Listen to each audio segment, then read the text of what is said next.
যান্ত্রিক উন্নয়নের সঙ্গে সঙ্গে সারা পৃথিবীতেই শ্বাসকষ্ট রোগী বেড়ে গেছে।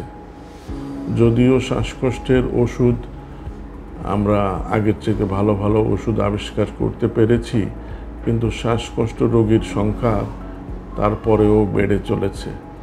এর প্রধান কারণ পরিবেশের অবনতি, 2 নম্বর ধূমপান, 3 নম্বর গোবর কিংবা লাকড়ি দিয়ে ওই রান্নাবান্না করা এবং ধোঁয়া, সিগারেটের ধোঁয়া হোক কিংবা মশার কয়েলের ধোঁয়া হোক অথবা আগরবাতি হোক, ধূপধুনা, এগুলো খুবই খারাপ জিনিস।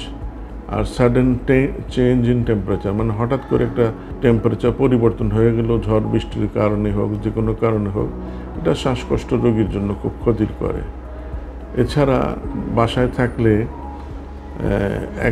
একজন আশেপাশে সিগারেট খেলেও শ্বাসকষ্ট রোগীর ক্ষতি হবে, নিজে না খেলেও। এদেরকে প্যাসিভ স্মোকার বলে, যে অন্যজন খেলে তার অপকারিতা দুজনেরই হবে।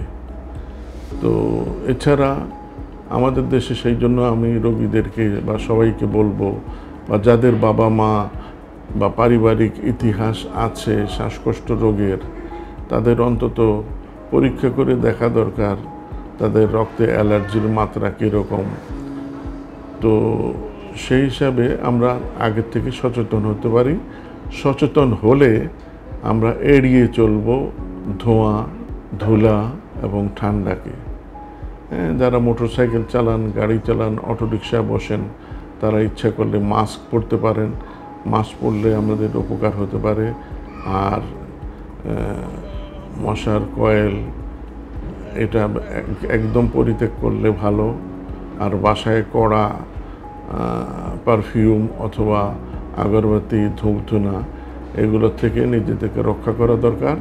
আর সবচেয়ে প্রধান ক্ষতিকারক জিনিস হলো স্মোকিং। স্মোকিংকে একেবারে বাদ দেওয়া এবং একে সারা জীবনের জন্য পরিহার করাই উত্তম। এই স্মোকিংটাই সবচেয়ে বড় ক্ষতিকারক আমাদের এই রোগের জন্য। সেরা ডাক্তার, সেরা হাসপাতাল, খাজা বদরুদ্দোজা মডার্ন হাসপাতাল।